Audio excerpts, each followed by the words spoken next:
श्री शिवाय नमस्तुभ्यं। शंकर भगवान की जलाधारी में से पानी नीचे बहता है। जैसे ये गोल जलाधारी है, ये शिवलिंग है, यहाँ से पानी नीचे बहता है। जब विशेष दुख वाली बात आ जाती है या कोई तकलीफ खड़ी हो जाती है, बहुत बड़ी अगर कोई तकलीफ खड़ी हो जाती है, तो शिवलिंग के स्पर्श की जगह जहां से पानी बहता है, जाता है ये गोल, और यहाँ से जो भगवान के चरण है जहां से पानी नीचे गिरता है, समझ रहे हो ना सब लोग? उस स्थान पर अपनी जो ये हथेली होती है, इस हथेली को कुछ देर लगा लिया जाता है। कौन सा स्थान? जहां से शिवलिंग पर जल चढ़ा, ये जलाधारी में गोल घूमा, घूम के जहां चरण से नीचे जाता है, वहां कुछ देर के लिए इस हथेली को लगा लिया जाता है। अपनी हाथ की, सीधे हाथ की हथेली को लगाया जाता है। और देवाधिदेव महादेव का या तो पंचाक्षर मंत्र या षडाक्षर मंत्र या श्री शिवाय नमस्तुभ्यं, इस मंत्र का या महामृत्युंजय मंत्र का स्मरण करते हैं और दिल की बात भगवान शिव से कह दी जाती है। हृदय से कहकर 2 दिन, ज्यादा से ज्यादा 3 दिन, ज्यादा से ज्यादा 5 दिन, बस 6ठे दिन की जरूरत नहीं पड़ेगी। बाबा रास्ता खोल देगा और कार्य सफल कर देगा। दिल की बात कहो शिव से, अपने दिल की बात कहिए बाबा से। और जब दिल की बात कहोगे, हृदय की बात बाबा से कहोगे, तो बाबा सुनेंगे। निश्चित है की कथा करती है कि शंकर भगवान के शिवलिंग से लेकर जलाधारी में कुछ स्थान ऐसे हैं, वहां पर हमारा मात्र स्पर्श कर अपने दिल की बात कह देने पर भी कार्य सफल हो जाता है। तुम जल चढ़ाओ मत चढ़ाओ, तुम बेलपत्र चढ़ाओ मत चढ़ाओ, तुम धतूरा चढ़ाओ मत चढ़ाओ, पर दिल से अगर तुमने कहा तो उसका फल मिलेगा। शुक्ल पक्ष की 9वीं तिथि तो बेलपत्री, दोनों में पीला चंदन, बीच में लाल चंदन, और जो अशोक सुंदरी वाली जगह है, उस अशोक वाली सुंदरी वाली जगह पर डंडी का भाग जहां से पानी बहता है, वहां लाल चंदन का भाग नीचे की ओर शिवलिंग से टच करता हुआ लाल चंदन का भाग, और दोनों चंदन, पीले चंदन के भाग बेलपत्री के उस अशोक सुंदरी वाली जगह पर रखकर मन कामना से, शरीर में अगर कोई रोग हो गया जिससे चमड़ी सफेद पड़ रही हो, या काया कोई जगह जगह पर खाज हो गया, या कोई सोराइसिस जैसी बीमारी हो गई है, तो शिव जी पर उस जल को समर्पित कर कर उस बेलपत्री का जो पानी है वो लेकर आए, शरीर में उस स्थान पर लगाना प्रारंभ करें। धीरे धीरे लगभग 15 से 20 दिन तक अगर क्रम करा और श्री शिवाय नमस्तुभ्यं का जाप किया, ये निश्चित है काया अपने रूप में आना प्रारंभ हो जाती है, निश्चित। पर प्रयास करना सोमसूत्र वाला स्थान, प्रयास उच्चारण एक ही करना है आपको उस समय पर जल चढ़ाते समय, षडाक्षर मंत्र का उच्चारण। कभी मौका मिल जाए, विवाह शादी में देरी हो रही हो, या कोई नया कार्य चालू कर रहे हो उसमें देरी हो रही हो, या कोई सर्विस के लिए, नौकरी के लिए जा रहे हो और वो कार्य नहीं हो रहा हो, तो एक धतूरा, केवल एक धतूरा, उस धतूरे को फोड़कर उसके अंदर का फल निकालना, उस फल को शिवलिंग पर चढ़ाकर 1 लोटा जल शंकर भगवान को समर्पित कर। दिन होना चाहिए मंगलवार। कौन सा दिन होना चाहिए? जम के बोलो जरा, मंगलवार समर्पित करो। उसके बाद में आप विवाह के लिए अगर समर्पित करे हैं तो विवाह में देरी नहीं होगी। व्यवसाय और व्यापार के लिए या नौकरी के लिए समर्पित करे हैं तो उसमें देरी नहीं होगी। डिब्बी लो, काशी विश्वनाथ का नाम लो और 21 बार उतारो, और उतार कर किसी पेड़ के नीचे तक खड्डा खोद कर उसको दबा दीजिए। आपका काम यूं सफलता की ओर बढ़ना चालू हो जाएगा। शनि की कुदृष्टि समाप्त, 7.5 ढैया समाप्त। परेशानी है? शनिवार के दिन जो पीपल के वृक्ष में सरसों के तेल का दीप लगाता है, को शनि कभी परेशान नहीं करता। एक बात हमेशा ध्यान रखिएगा, मान लो अगर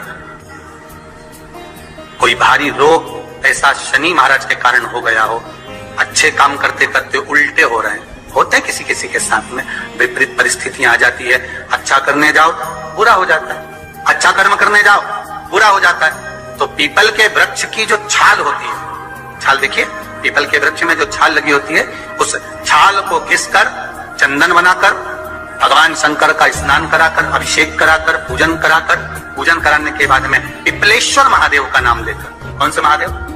पिपलेश्वर महादेव का नाम लेकर वो जो घिसी हुई छाल होती है, उस छाल का तिलक भगवान शंकर को लगा लो और उसी का थोड़ा सा भाग अपने कंठ पर, मस्तक पर लगाना प्रारंभ कर दो। धीरे धीरे जो विपरीत दशा है वो सुधरना प्रारंभ हो जाती है। पर नाम याद रखना, पिपलेश्वर महादेव का। वो भी शनिवार के दिन पीपल के वृक्ष की पूजन करेगा, दूध चढ़ाएगा या मिष्ठान का भोग लगाएगा, लक्ष्मी और नारायण उसके घर में प्रवेश कर जाएगा। लक्ष्मी और नारायण उसके घर में प्रवेश करेगा, इसलिए नियम बनाया। कौन से दिन का? शनिवार। लक्ष्मी जी बोली, नारायण आपने तो एक दिन का वार लिख दिया, शंकर जी ने 7 वार बनाए हैं, रविवार, सोमवार, मंगल, बुध, गुरु, शुक्र और शनि, ये शिव जी ने बनाया। अब एक दिन आपने अपना बना लिया, बाकी के दिन अगर कोई इस पीपल के वृक्ष के नीचे आएगा और यहां तो दरिद्रता बैठी है, तो उसका क्या होगा? भगवान नारायण बोले, सुन दरिद्रता, तेरे से एक विनती है, अगर कोई भी मनुष्य इस पीपल के पेड़ के नीचे अगर 7 दिन में आता है और उसके हाथ में अगर कोई सामग्री होती है तो तू उसके घर में प्रवेश नहीं करेगी।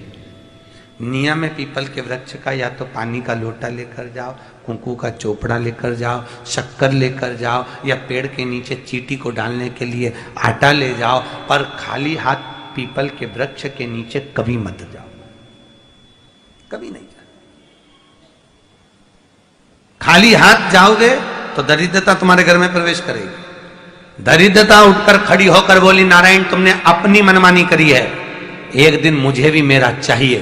भगवान ने कहा, बोल कौन सा दिन चाहिए? दरिद्रता कहती है, रविवार के दिन इस पीपल के वृक्ष के नीचे मैं दिन भर नृत्य करूं, इसमें रहूं, और जो यहां आए रविवार को मैं उसके घर में प्रवेश करूं। भगवान ने कहा, ठीक है। दरिद्रता, रविवार का दिन एक ऐसा दिन रहेगा जिस दिन तू इस पीपल के वृक्ष के नीचे नृत्य करेगी और जो आएगा इस पीपल के वृक्ष के नीचे तो उसके साथ प्रवेश करेगी। मैंने तुझे वर दिया। विशेष जब कामना रहती है, विशेष कामना, आज आपका मन कर गया 108 चावल के दाने मेरे को शिव जी को चढ़ाना है, 108 चावल के दाने मुझे आज शंकर भगवान को चढ़ाना। विशेष आज आपके मन में कोई मनोरथ बड़ा है, कोई कामना बड़ी है और बाबा से आपने विनती करी कि मेरा ये कार्य अटक रहा है, आप पूरा करोगे, मुझे विश्वास है। 108 चावल के दाने चढ़ाना है। आपने चंदन लगाया, हाथ की हथेली पर 108 चावल के दाने जो घर से गिनकर लेकर गए हो उसको हथेली में रखा। एक एक चावल का दाना नहीं चढ़ाया, हथेली में रखकर जो विशेष कामना, जैसे किसी कर्मकांडी ब्राह्मण से पूछा जाए, पूजन होने के बाद में विशेष अर्घ दिया जाता है, विशेष अर्घ।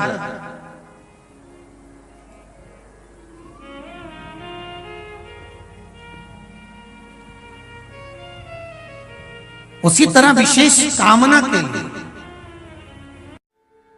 स्कंद पुराण कहती है, जिस व्यक्ति पर कर्जा बहुत ज्यादा मात्रा में हो जाता है और कर्जा चूकता नहीं है, आप बहुत प्रयास कर लिए, करोड़ों रुपए का कर्जा हो गया, यहां से लिया वहां दिया, वहां से उठाया वहां दिया, वहां से उठाया वहां दिया, तो निवेदन है कभी मौका लगे कर्जा मुक्ति के लिए सारे वृक्षों में अगर कोई श्रेष्ठ वृक्ष माना गया है तो वो बट का वृक्ष माना गया महाराज। इसलिए प्रशासनिक कार्य के लिए, मानसिक टेंशन में, परेशानियों में बटकेश्वर महादेव का स्मरण किया जाता है।